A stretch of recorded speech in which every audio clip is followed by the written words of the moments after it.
por mais que eles estejam tentando transparecer que não importa, que isso não foi nada, que eles conseguem cuidar dessa situação com tranquilidade, a verdade é que essa ditadura, essa cúpula dos ditadores que sequestraram o nosso país sentiram e sentiram muito. A semana passada, quando nós passamos na CCJ, projetos de lei que resgatam um pouco a democracia, enfraquece essa ditadura do judiciário, como a PEC 8, a PEC 28, PEC que pode sustar decisões do STF através de votação no Congresso, uma PEC que retira decisões monocráticas. Eles sentiram de verdade.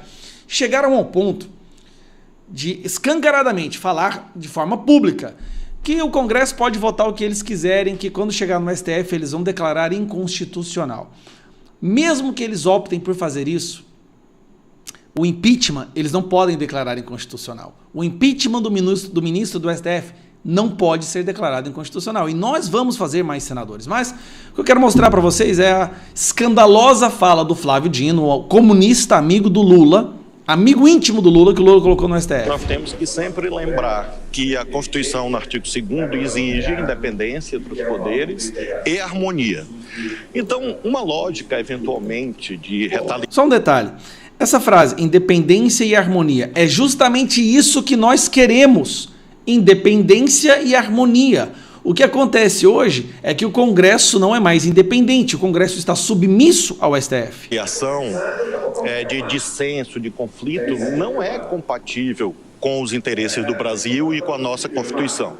Não, as decisões do STF não são compatíveis com o interesse do Brasil. O presidente Barroso deixou claro nossa compreensão de que o Congresso pode legislar do jeito que entender que deve fazer, mas não há dúvida que, na interpretação da Constituição, o Supremo vai dizer se, eventualmente, essas novas regras forem aprovadas, se elas são constitucionais ou não. Aqui ele fala diretamente o seguinte: eles podem aprovar os projetos que eles quiserem, mas quem vai dar a última palavra somos nós.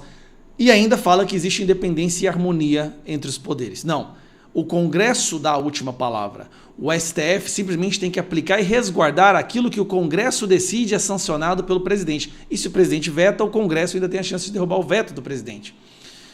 Eles destruíram o Congresso por completo, e aí quando o Congresso esboça uma reação para resgatar a democracia, o que o Flávio Dino faz?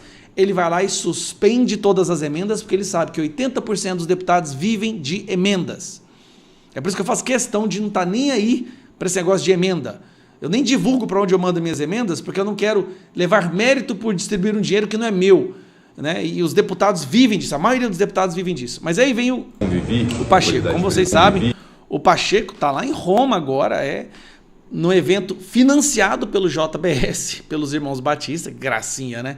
Foi lá com Toffoli, com quem que ele foi? Foi com Toffoli e o Barroso. Ô, maravilha! Foram fazer a sua reunião, Pacheco, Toffoli, Barroso, Alcolumbre, que muito provavelmente vai ser o próximo presidente do Senado. E aí o Pacheco, na sua mais alta covardia, vem com isso aqui, ó. Na qualidade de presidente do Senado, nesses 4 anos, com 2 presidentes da República, com 3 presidentes do Supremo Tribunal Federal, sempre pautei a minha conduta dentro desse espírito de separação dos poderes, de independência. Mas... Não, você sempre pautou pela covardia. Os poderes já não tem mais separação, o Congresso é completamente atropelado pelo STF e você passa pano para tudo isso. Em busca de harmonia, em busca de consenso.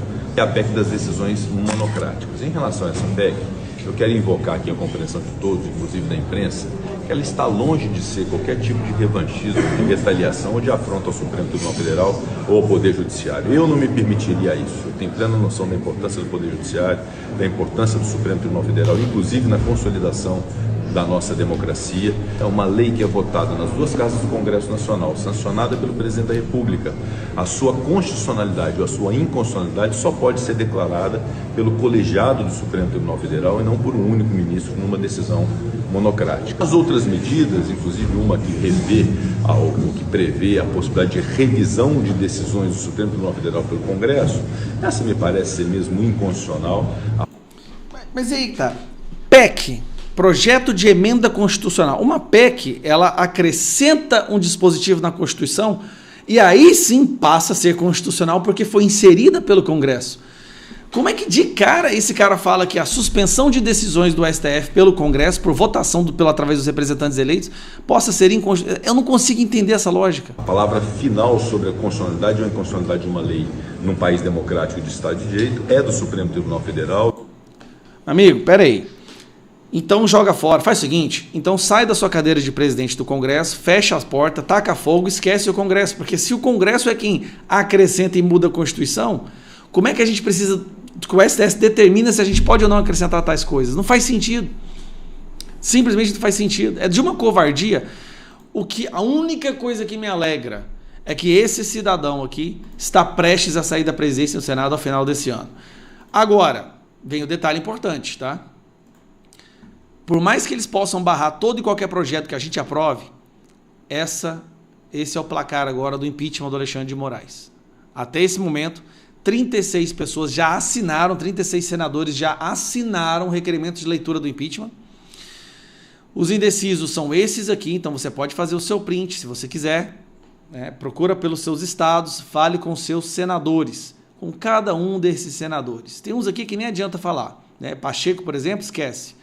Fale com esses senadores aqui, educadamente, gentilmente, e peça para que eles assinem o requerimento de leitura de impeachment, porque o próximo presidente do Senado tem que chegar com a batata assando e esse sendo a única pauta de relevância a ser tratada lá. E até que esses senadores travem tudo, até que a leitura do impeachment seja lida, seja feita, executada. É muito simples. Ou a gente continua com Moraes, ou a gente tem democracia, ou a gente continua com Alexandre de Moraes no STF. Os dois não dá. Um abraço.